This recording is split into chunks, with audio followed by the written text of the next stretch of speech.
Stop posting YouTube Shorts right now because they won't just decrease your views, they'll destroy your entire channel. You see, after reaching over 1.2 million subscribers on my main channel and getting over 120 million views through Shorts, I've discovered that they've harmed my channel more than they've helped it. So today, what I'm going to do is show you how YouTube Shorts can negatively impact your channel's growth, examples of big YouTubers that have destroyed their channel with Shorts, as well as a clever way to use Shorts without harming your channel in the process. But first, what's the actual reason for people hyping up Shorts in the first place? Because I see loads of creators talking about the benefits of Shorts without actually mentioning their downsides. So let me tell you a story from a few weeks ago. I was scrolling through YouTube and I saw some videos making a ridiculous claim when it comes to earning potentials with YouTube Shorts. Like this one here, for example, says you can earn $275,000 with YouTube Shorts and ChatGPT. And this one here, copy and paste YouTube Shorts and make $600,000 a month. Now these videos are blatant lies, and it just really annoys me because it's obvious that the creators of these videos don't use YouTube Shorts themselves. But the problem is that their viewers don't know any better because they don't have any experience with YouTube. Now, I have uploaded YouTube Shorts to my channel and here's what happened. In total, I've got over 120 million views through YouTube Shorts, which has gained me over 250,000 subscribers. And just one of my shorts has received over 50 million views,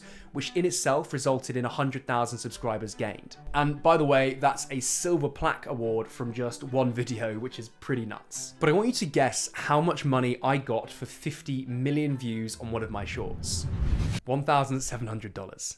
Yep. That's it, for 50 million views. And just to put things in perspective, a long form video with the same amount of views would have received, I would say, anywhere between $50,000 to $100,000. So $1,700 is awful.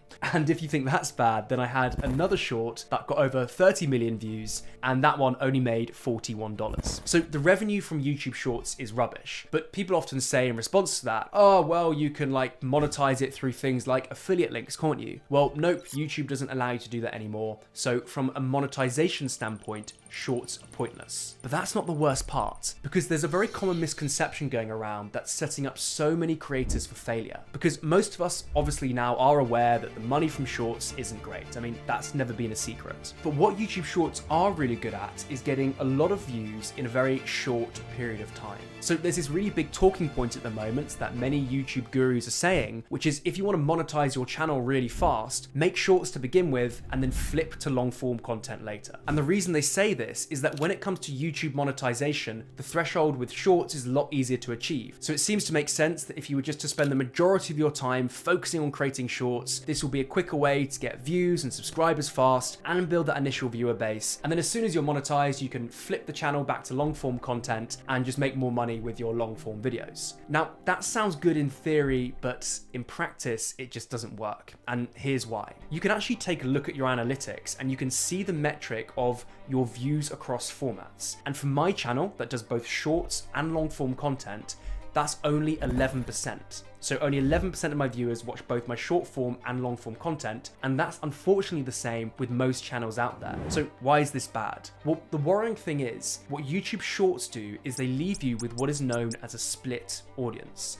This is where some people only watch your YouTube Shorts and other people only watch your long form content. And that's why you see people like Dan Rhodes, who's got over 20 million subscribers and is the king of YouTube Shorts with billions of views. He can't even hit over 50,000 views on his long form content because he's got a split audience. And also, by the way, guys, the same goes with my other channel. I'm not trying to say I'm perfect or anything like that. I've made this exact mistake of a split audience, and so I'm just trying to point out other creators have also made this mistake so that you don't have to make it. Now, some of you might be thinking this. You might be thinking, well, that's not the end of the world, right? I mean, my subscriber count might be a bit inflated and you've got a segmented audience, but as long as they do their own thing, some watch long form, some watch short form, it's all going to be okay, isn't it? Well, I wish that was the case, but you're wrong, because it doesn't stop there. So to understand why having a split audience is really bad, we first need to understand how the YouTube algorithm actually works. So you've uploaded a long form video to YouTube, but what happens next? What determines whether or not that video gets a million views or if it completely flops? Well, when you publish a video to YouTube, YouTube will first show that to a test group of viewers,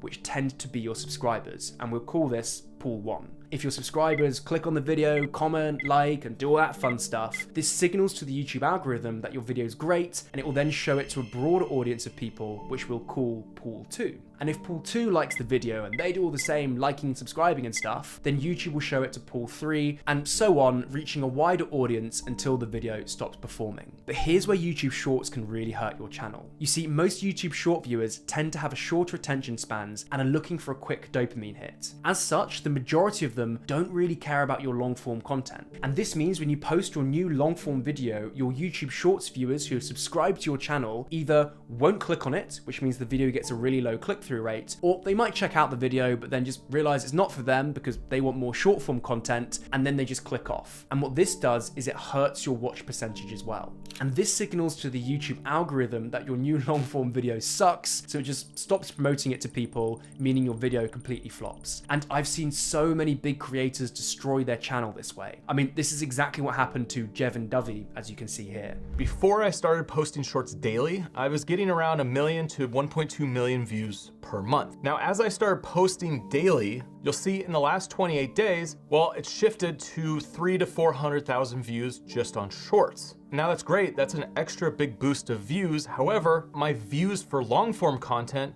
dropped by about that much in the same time period. So pretty much around 400,000 of his views switched over from long form to short form. And the exact same thing happened to my main channel as well. And this is bad because a short form view is a lot less valuable than a long form view. And if the main goal of your channel is to make money or build a business, then posting shorts will be working against that goal. Anyway, YouTube Shorts suck, they're completely pointless, and you should never make them, and that's the end of the discussion. Well, not exactly, because I'm not ditching shorts completely for my channel, because there's actually a way to implement shorts into your content strategy without destroying your channel. But first, let me go over some of the benefits of posting shorts. The first thing is, have you ever spent like a week making a YouTube video just to hit publish, and then the video gets like 4 views and no engagement? I mean, I'm sure we've all been there, it completely sucks. Well, this is where shorts have the upper hand, and Colin and Samir, I think, say this best. One thing I really like about YouTube Shorts is that it's a lower barrier to entry in terms of us getting ideas out into the world.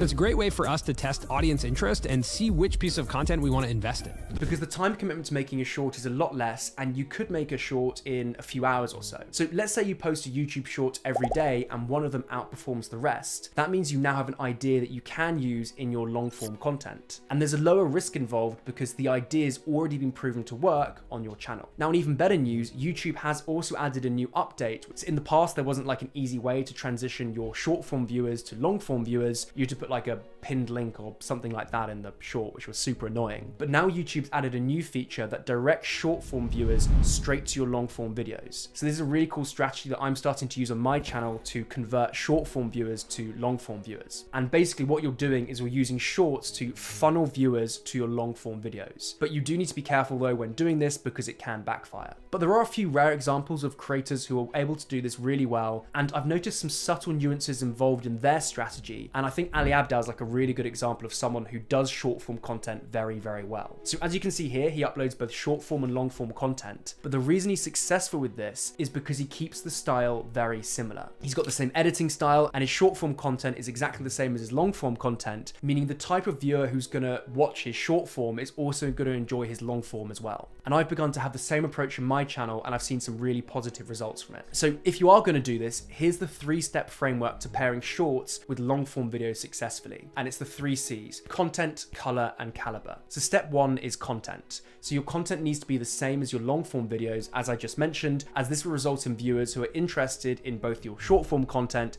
and your long form content, so they're more likely to watch them both. Step 2 is color. You want the color scheme of your videos and the lighting and so on to be very similar in your short form and long form content, as this means viewers get the same feeling when they watch all your videos. And notice Ali Abdaal does exactly that in his videos. And then step 3 is caliber. So the caliber of your shorts needs to be just as good as your long form videos. There's this common misconception that shorts, you can just make something in 5 seconds and upload it. I think that's a really bad strategy because it attracts the wrong type of viewer. So you need to post high quality shorts, and this will take time and effort. But after implementing this framework to my own recent shorts, I've been able to get a lot of viewers and transition them into long form viewers, which has been keeping my channel really healthy. So the final question then is, should you make YouTube Shorts? Well, it really does depend on your goal, but most creators, in my opinion, shouldn't mix short form and long form unless you're A, experienced, and B, use the secret formula that I just listed above. And I think the YouTube Creator Liaison had a really good post which summarized this really well. He said that in every case, viewers have the agency. They get to decide what they want to watch.